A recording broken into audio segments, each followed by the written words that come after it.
Welcome back everybody to the Search Show 24/7. This is season 3, episode 3 of the CW's Arrow entitled Corto Maltese. So let's get right into it. Alright guys, Corto Maltese. This episode, Team Arrow, they take a little vacation and it's really cool. And I gotta get this out now. This might be a first on the Search Show 24/7 reviewing the Arrow. In this episode, my favorite part of this episode was Laurel. Let that sink in. My favorite part of this episode was Laurel. Before I even talk about the main storyline, let's talk about Laurel's storyline because I liked her storyline so much. I feel like this is the way you use this kind of character. I think she's been getting so much flack from everybody, especially me.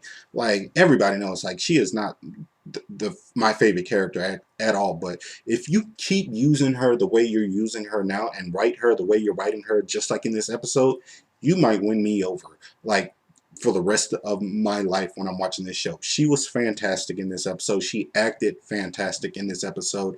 I liked everything about it.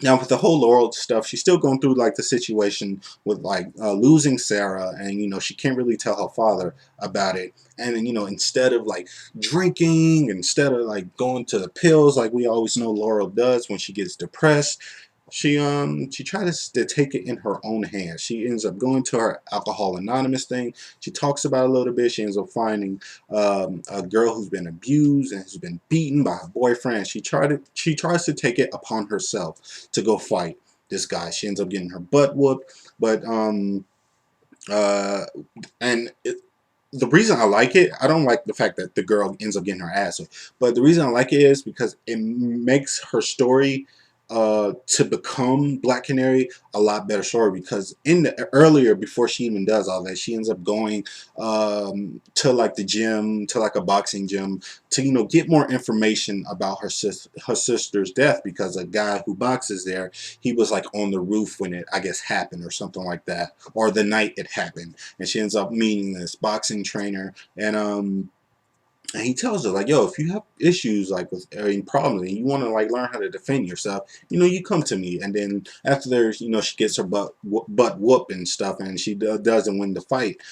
She ends up going back to the guy. So I like that, because kind of in the comics, she actually gets trained by that. I think that guy. I don't think they said his name. They might have said his name, but I think it's that guy. So it was cool. I liked it a lot. I like the way her story is going. I like the emotion that she brought to it. She didn't overact in it.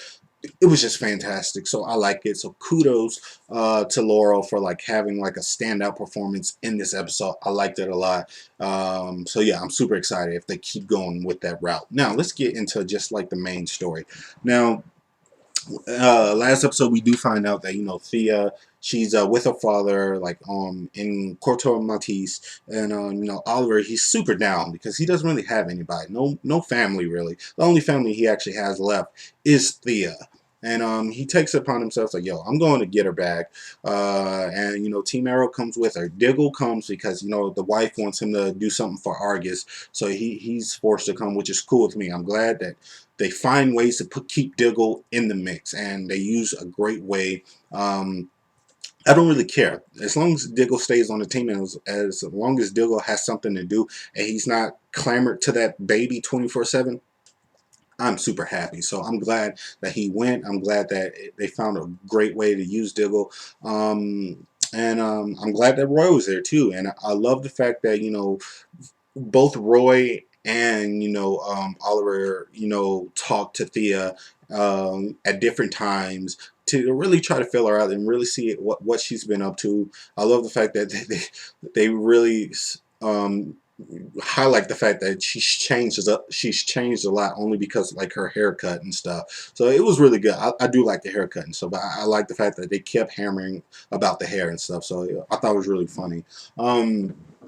But yeah, Oliver tells Thea like, yo, I understand why you're mad. I understand why you ran away and stuff. I lied to you. And he tells her like everything. He tells her like the real truth about like like his father, and like how his dad was still alive, and then his dad like killed himself to, you know, used to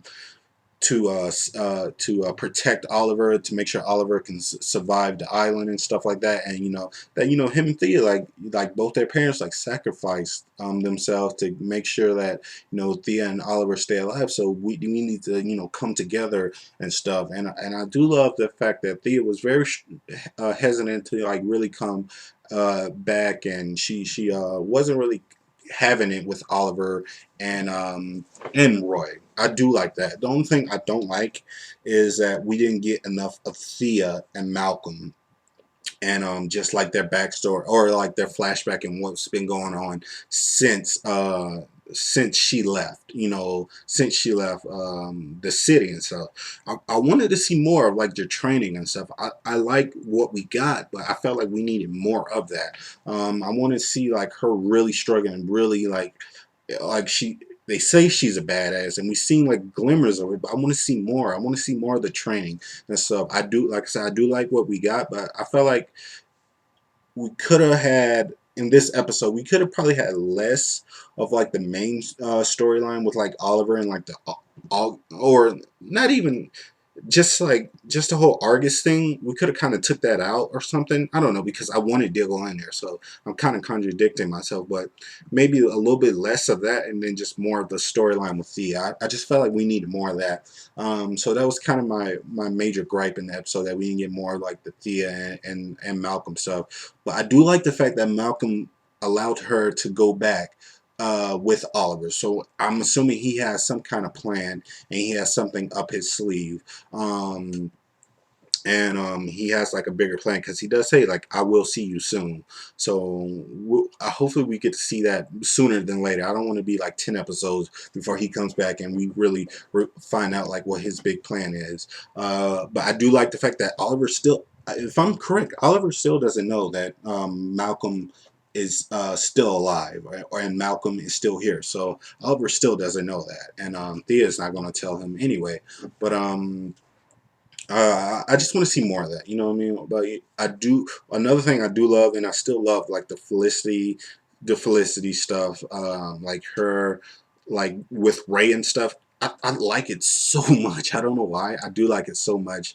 And they do like the whole tie-in stuff, because next week's episode of Flash, Felicity will be on Flash. So they do it very perfectly to where she says, like, okay, I gotta go see my friend at this other place because he was in a coma and stuff. So I do like that they're tying everything in very nicely.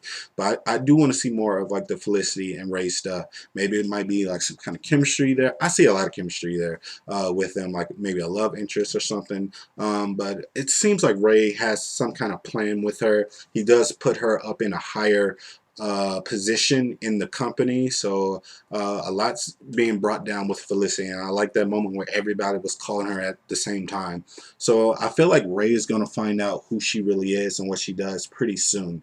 But like I said, I do like their chemistry together. But overall, I really enjoyed this episode. I just wanted more, just like the backstory of Thea. So hopefully we get more of that. Maybe they're like just giving us little portions each episode, but I want to see more. I want to see what happens when she gets back into town, and how she fits in with Team Arrow. Will Oliver allow her to be on the team, or will she just do something on her own with her own like identity? Like, what's the status with her and Roy? Are they going to get back together or not? So I'm interested in a lot of that. So what do you guys think about this episode? Please like this video, comment, subscribe, tell me what you thought. And as always, this is the Cirque Show 24/7.